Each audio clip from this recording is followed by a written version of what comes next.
Менин атым Жыргалбек, мен 49 жаштамын.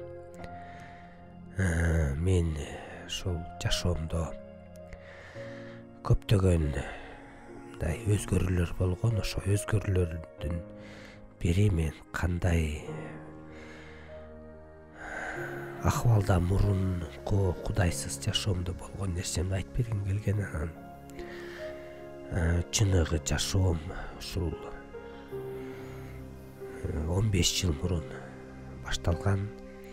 Бирок ага чейин эле Кудай келип өзүнүн жолдорун, чыныгы туура жолдорун ачып берген. Ага чейин менин жашоом ушунчалык кайсы бир максатсыз болгон, өзүм түшүнүп жүрчүмүн.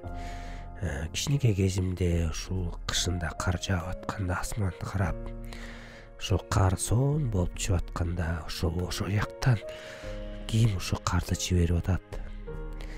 Жана ушул жайында кайсы бир учурларда дүйнөдөгү жаратылыштын сонун керемет жерлерин көрүп көп ойлонуп болчу. Бирок бизде мектепте Кудай жок, адам эволюция аркылуу жаратылган деп үйрөткөндүктөн баары бир кайсы бир деңгээлде бир нерсе бар экенин, мындай ал асманда деп мындай ички дүйнөнү ишенип жүргөм. Бирок бир мен чоңоюп өсүп, мектепти бүтүп армияга бардым. Армиядан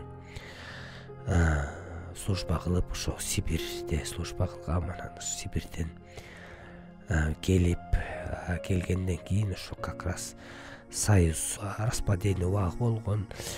93-жыл анан кайрадан жумуш жок, кризис, ачарчылык убакыт болгон. Ошондо 1993-жылы кайрадан ошо служба кылган жериме барам деп кетип калгам. Ошол жактан акча табам, иштейм деп өзүм устачылык кылгандыктан ошол жактан барып Иркутскийде вокзалдын салып, базарда соода кылып, грузчик болуп жүргөм. Анан бир күндөрдө ошол убакта рекетизм деген аябай развитый болгон. Анан ошо казак, өзбек балдарга, түркмен балдарга жолугуп ошол жактан рекет болуп, жана челночниктер деп коет. Ошол убакта Кытай, Монголиядан келген ошо Иркутскийде аларды тоноп, ушундай жаман иштерди кылчубыз. Көп акча ушундай келип, ошондой эле жок болуп атчы. Анан Кудайдын сөзүндө айткандай, мен кимди сүйсөм ачыкка чыгарам жана жазалайм дегендей, ошол кезде эле Кудай мени сүйгөндүктөн мен кийин түшүндүм. Мен түшүп калдым милицияга. Анан ошол жактан мен 6 жылга соттолуп кеткем. Анан аяктан да ушунчалык бир 2 жыл аябай кыйналып, ушунчалык үйгө кетким келип, өзүм 20 жашта болсом көрбөгөн нерсени көрүп аябай кыйналгам.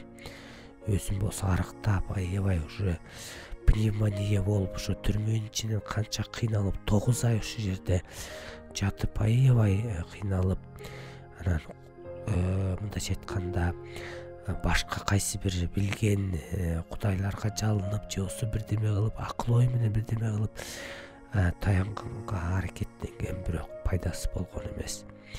Анан ошентип жылдар өтүп мен зонага келдим. Зонадан Кудайдын ырайым боюнча мен ошол иштеген рабочий отрядка кирип калып, ошол жерден бир орус балага жолуктум. Ал ушунчалык жүзү жаркыраган, эч кандай андан жамандык күтпөгөн адам болгон. Анан ал дайыма байкачымын, күнүгө жумуштан кийин келип бир бурчка отуруп алып, дайыма бир китепти окучу. Анан мен ошол убакытта көтөрүлүп, мындай жакшы иштеп, билимдүү, мен строительный техникум бүтүргөндүктөн ал мени ошол жактан көтөрүп, анан мен бригадир болуп калдым. Анан ошол жактан ошол бала мен бригадамда болуп келип, бир күн айтат, ушундай сени ошол жака Кудай койду, анан тигиндей мындай деп өзүнүн. Анан мен ал мага баягы зектин понятиясы менен сен мага подъезд жасап атасың, подкалемничий тигүү деп айтып, аны басынтып баштадым. Бирок ал мага эч кандай мындай каршылык көрсөткөн жок да. Анан кийин ал ошол Иса жөнүндө айтып берди. Мен бирок ошо кички кезимде издеп ошо ойлонуп жүргөн ошонун баарын кайсы бир убакытта ошо Кудай менен иштеши, ошонун баарын ой жүгүртүп, бирок өзүм түшүнбөсөм да ошол туура жол ошол экен деп кайсы бир деңгээлде ишенгенге аракеттендим. Бирок мен акылым менен баарын кабыл алгам. Анан ошол Славик деген бала мага кичинекей Новый Завет дегенди подарка кылып берди. Анан ошону мен окуп 4 жаңы жакшы кабарды окуп чыгып, анан ошондо Иса бар экен, ал келиптир, ал айкаш кадалыптыр, анын жашоосу адилеттүү экенин, ал ушунчалык керемет кылгандан экенин түшүндүм. Аякта убакыт көп болгондуктан мен кайра окуп чыккам. Анан ошол бир жылдардын ичинде менин ушу статьям аябай оор болгондуктан, условно-досрочный УДО деп коет, болбогондуктан мен жөн эле сыйындым. Кудай, эгерде сен Иса ошол сен чыныгы Кудайдын уулу болсоң, анда мен ушу эртерээк үйгө барганга жардам берчи деп сыйынып койдум, кыргызча эле.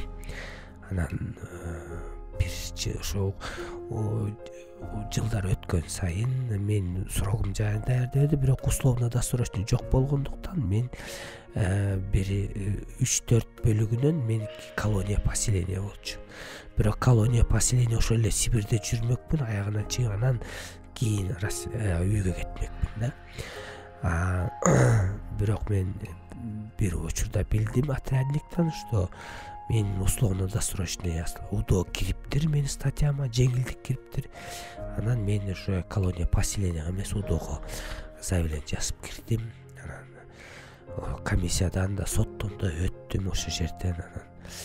Анан 1 жыл 3 ай ошол жакта калтырып, 4 жыл 10 ай отургандан кийин мен чыгып ошондо Кыргызстанга келдим. Кудайга рахмат, аман-эсен. Анан келип ошол кайрадан жумушка орноштуруп, кубанып, бир баста эле Кудайды унутуп калдым, издеген жокмун. Эркиндикке чыккандан кийин анан кайра жүрүп анан бир эчеге жолуктум. Ошол 25-лицейде кантта иштеп жүргөм, мастер производственного обучения болгон. Анан ошол бир күнү айтып калдым ага, чыркал ушундай Иса жөнүндө уктуң беле деп. Анан мен жалындап ошол атты укканда, ошол ысымды укканда, ооба силер каяктасыңар деп мындай кайсы бир кубанып кеттим. Анан ал мага ошол Микаяна деген көчөсү кантта чоң жыйын бар, сыйын үй бар, ошол жака ичип барды. Анан ошол жака мен кирип кубанып, кишимди ошол жакта Кудайды даңктап аткан адамды, хорду көрүп, сыйынып аткан көптөгөн ишенгендер бар экенин көрүп, анан аябай кубандым да. Анан 1 жыл өткөндө 1999-жылы ошол жактан мен тоо кылып Кудайдан кечирим сурап ыйлап, анан ошол жерден Исаны чын жүрөктөн, жүрөгүм менен кабыл алгам да. Куткаруучу экен. Бирок 1 жыл өтпөй эле мен кайрадан дүйнөгө кетип калдым. Ичип кеттим, калп айтып кеттим, жана башка мындай жаман нерселерге батып кеттим да. Бирок Кудай ырайымдуу экен. Кайра 9 жылдан кийин кайра өзүнө кайрып алды. Кайрадан эле түрмөгө түшүп калдым, Таласта. Аяктан да түрмөдө жатып, ушундай Кудайдын кереметтерин көрсөтүп, сыйынып, жалындап, болгон иштерин баарын мойнума алып, дагы кылган иштерин баарын айтып берип, анан ошол жерден керемет Кудайдын ырайымы керемети менен Зала суда условно-досрочный менен чыктым. Анан ошондон кийин мен ошо убада берип, 2009-жылдан бери Кудай, мен сага убада берем, мындан ары өмүрүм чейин сага кызмат кылып өтөм деп. Анан кайрадан ошо чыгып, ошол жерден дагы Кудай ырайым кылгандыктан анан кайра Таластан Бишкекке келип, 2010-жылы жыйынды таап, ошол жака келип кайрадан анан кичинеден мурунку адаттарым, тамекимди, баарын, аракты баарын таштап, кайрадан азыр болсо эң жаман айткан ушу келинчегиме, эгерде мен мурун Кудайсыз жашоомдо, Исасыз жашоомдо аябай сөгүп, ушундай жаман кол көтөрсөм, анда азыр болсо ошо Кудайдын ырайым негизинде азыр эң катуу айткан ошо келинчегиме жаным деп айтам да. балдарымды сүйөм, ошол Иса менин жүрөгүмдү өзгөртүп, жашоомду 180% бурган Кудайды таңктайм.